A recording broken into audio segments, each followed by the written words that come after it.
সকালে সেজেগুজি কোথায় যাবি? জানো না নাকি ও বাড়ি আসছে যে? রিয়া সৌদি থেকে আজ বাড়ি আসছে। হ্যাঁ।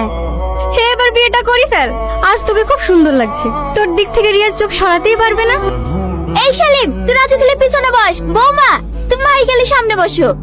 তুই কোথায় যাবি? এয়ারপোর্টে। জায়গা হবে নাকি? সামনে আরো লোক উঠবে, দেখি সর। মামি আমি কোথায় বসবো? তুই যাবি, গাড়িতে তো জায়গা নাই, তোকে যেতে হবে না, সন্ধ্যাবেলায় তো চলেই আসবে, তখন দেখিলিস। আমি তো তোমাদেরকে আগে থেকে বলে রেখেছি। কি হয়েছে গো মা? এই তোকে বললো না গাড়িতে জায়গা হবে না, বাড়ি চল যা। কাদের সাথে কি ব্যবহার করতে সেই শিক্ষাটুকু দেয়নি বাপ মায়ে। তোর সাথে বসে ওই প্রধানের মেয়ে যাবে? তোরা যে আমাদের কুটুম, সেই পরিচয় দিতে এখন ঘৃণা লাগে। যাও মা বাড়ি যাও, ফালতু এই ভিখারিদের সাথে বকি লাভ নাই। কি হলো মধু? তুই না? কি হয়েছে মধু? রিয়াজ আজ বাড়ি আসছে না নাকি? মা আমরা নাকি ছোট লোক, মামি আর ভাবি বলছে আমাকে গাড়ি থেকে নিয়ে গেলে নাকি ওদের মান সম্মানের ক্ষতি হবে, তার লেগে আমাকে নিয়ে গেল না। তোকে এত বড় কথা বলেছে? দাঁড়া আমি যাচ্ছি। বাবা তুমি যাবে না? কেন যাবো না? ওরা যখন খেতে পারছিল না তোর বাপ টাকা দিয়ে বিদেশ পাঠিয়েছে, আর এখন তোর টাকা হয়েছে বলে আমার মেয়েকে অপমান করবে? তুমি আমার মাথায় হাত দিয়ে বলো এলে কোনো ঝামেলা করবে না। আমি ওদের টাকা পয়সা কিচ্ছু চাইনি। রিয়াজ আসুক, আমি রিয়াজের সাথে কথা বলবো, তুমি কোনো ঝামেলা করবে না। তুই মুখ পানে তাকিয়ে তো কিছু বলতে পারিনি রে মা। আমাদের গ্রামের থেকে তো ওখানে গরম বেশি, তাই না? হ্যাঁ। কি হয়েছিল তোর? তোর সাথে ঠিক মতো কথা বলছিনি, গাড়ি তোটার পর থেকে দেখছি মন খারাপ করে বসে আছি। কি হতো ভাবছি? কিছু না। কি হয়েছে বল। ভাবি তুই না আসলো না কেন? ওর কথা মুখে নিয়ে আসিস নি। ও আর আগের মতো আছে নাকি? 4-5টা ছেলের সাথে প্রেম করা, তাদের গেলে সিনেমা দেখতে যাওয়া।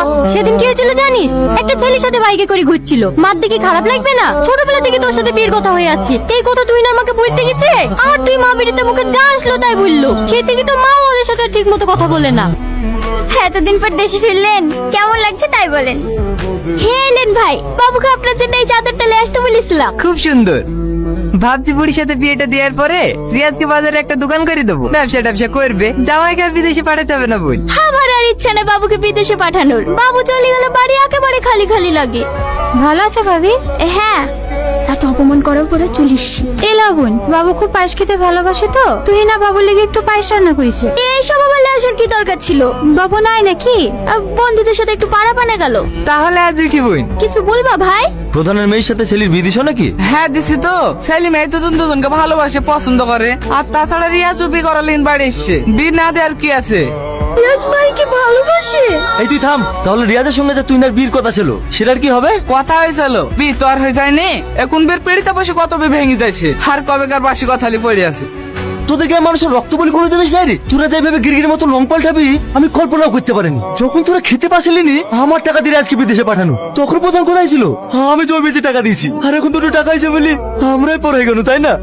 তখন গ্রামের সবাই বলেছিল টাকা দিয়েছো, রেস্টের বেটা পড়ে থাও, মানুষের মুখের কথা বিশ্বাস করো না, কারো কথা তো শুনলে না। এবার দেখো আপনাদের সাথে টাকালি ভাইকে বিদেশে পাঠিয়েছি বলে তো জোর দেখাচ্ছেন যে রিয়াজের সঙ্গে তুই না বিয়ে দিতে হবে। আপনার টাকা আমি এক্ষুনি ফেলে দিছি, তাহলে তো আর জোর দেখাতে পারবেন না। কি হয়েছে গো মা? এই তো তোকে বিদেশে পাঠানোর লেগে যে টাকাটা লিখছো না, সেই টাকাটা লিয়ার লেগে রাত দুপুরে এসে ঝামেলা করছে। সি জামাই সি, টাকা লাগবে আমাকে বলবেন। আপনার সাথে আমি 1 লাখ টাকা নিয়েছিলাম তো। দাঁড়ান, আপনি আমাকে 1 লাখ টাকা দিয়েছিলেন তো, সুদ সমেত 3 লাখ টাকা দিলাম। আরো লাগলে বলবেন। আমাকে ভিক্ষি দিছি? আরে তুই কি ভিক্ষি দিবি আমাকে? আমি তোকে ভিক্ষি দিয়েছি, আর আমার ভিক্ষির টাকা দিয়ে তুই এত বড় হয়েছি। তুই যদি কোটিপতি হয়ে যাস না, তাও আমি তোর ভিক্ষা নেবো না।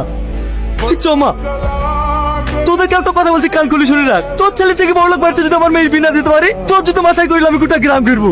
তোর বাড়িতে দাঁড়িয়ে কথা দি কেন? লিখি না।